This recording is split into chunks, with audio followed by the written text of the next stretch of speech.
আজকে আমি রান্না করব খাসির মাংস ভুনা রেসিপি। খাসির মাংস অনেকেই বলেন যে বাজে স্মেল হয়, বাজে একটা গন্ধ করে, কিন্তু আজকে আমি এমন একটা প্রসেসিং দেখাবো যেখানে কোনোই বাজে স্মেল থাকবে না এবং স্বাদেও হবে দুর্দান্ত। খাসির মাংসের সোডিয়ামের পরিমাণ কম এবং পটাশিয়ামের পরিমাণ বেশি থাকে। দুর্বল শরীরের জন্য প্রয়োজন মতো নিয়মিত খাসির মাংস খেলে অধিক শক্তি পাওয়া যাবে। খাসির মাংসে প্রচুর পরিমাণে লৌহ থাকে, তাই আমাদের দেহের প্রয়োজনীয় লৌহের চাহিদা খাসির মাংস থেকে পেতে পারি। এছাড়া খাসির মাংসেও প্রচুর পরিমাণে প্রোটিন থাকে, যা শরীরের শক্তি যোগাতে সাহায্য করে। খাসির মাংসে তুলনামূলকভাবে কম চর্বি থাকে, এতে প্রচুর পরিমাণ আয়রন থাকে। আয়রন আমাদের দেহের জন্য খুব প্রয়োজনীয় উপাদান। রক্ত স্বল্পতা দূর করতে আয়রনের জুড়ি নেই। চলে যাই মূল রেসিপিতে।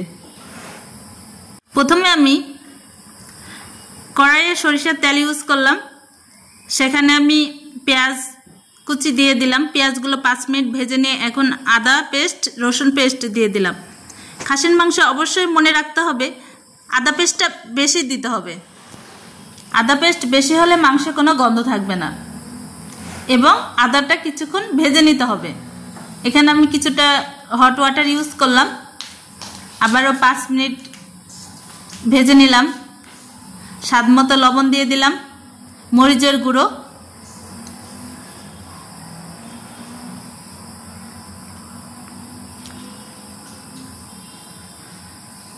হলুদের গুঁড়ো, ধনিয়ার গুঁড়ো, জিরার গুঁড়ো, সব রকম গুঁড়া মশলা অ্যাড করে এটা আবার ভেজে নিতে হবে। মরিচ খাসির মাংসের ঝাল একটু বেশি লাগে। এখানে মরিচের গুঁড়ো আপনাদের ঝাল অনুপাতে যে যেরকম পছন্দ করেন।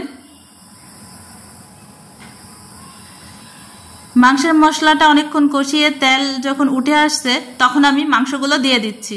মাংসগুলো ভালো করে কেটে নিয়ে ওয়াশ করে আমি রেখে দিয়েছিলাম, পুরোটাই পানি ঝরিয়ে নিয়েছি। খাসির মাংস ভুনাতে কিন্তু প্রথম অবস্থাতে কোনো পানি থাকা যাবে না। আবারও কিছুক্ষণ ঢাকনা দিয়ে ঢেকে দিলাম। আমি হট ওয়াটার ইউজ করলাম, আবারও কষিয়ে নিব, সেজন্য ভালোভাবে নাড়াচাড়া করে দিচ্ছি।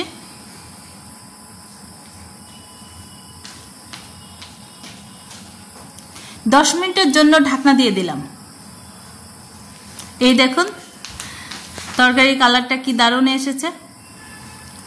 এখন আমার কষানোই কমপ্লিট হয়নি, আবারও কষিয়ে নিচ্ছি। খাসির মাংসর মূল টেস্টের যে মূল থিম সেটা হলো কষানো। মাংস খুব ভালো করে কষাতে হবে এবং এই কষানো ভালো হলেই খাসির মাংসের গন্ধ থাকবে না, কোনো বাজে স্মেলই থাকবে না। এখানে আমি আলু এবং কাঁঠালের বীজ অ্যাড করেছি, এটা অপশনাল, আপনাদের ইচ্ছা হলে দিবেন। তবে খাসির মাংসে যদি কাঁঠালের বিচি দিয়ে রান্না করেন এটা খেতে কিন্তু খুব মজা লাগে। এটার স্বাদ কিন্তু অন্যরকম হয়। এখন আমি গরম পানি ইউজ করলাম, অবশ্যই গরম পানি দিতে হবে, নাহলে তরকারির টেস্ট কিন্তু নষ্ট হয়ে যাবে। আবারও নাড়াচাড়া করে দিচ্ছি। মাংসটা অনেকটা সিদ্ধ হয়ে আসছে, এর জন্য পানির পরিমাণটা খুব বেশি লাগবে না। ঢাকনা দিয়ে দিলাম। এই দেখুন 20 মিনিট পরে এসে দেখছি যে প্রায় রান্নার শেষের দিকে, হালকা হালকা ঝোল আছে। এখন আমি জিরা ভাজার গুঁড়া অ্যাড করে দিলাম। জিরা ভাজার গুঁড়া এটা কিন্তু দিতেই হবে, না হলে মাংসের স্মেলটা ভালো আসবে না। আমার রান্না কমপ্লিট, আপনারা অবশ্যই এভাবে রান্না করে খেয়ে দেখবেন। ওকে, ভালো থাকবেন।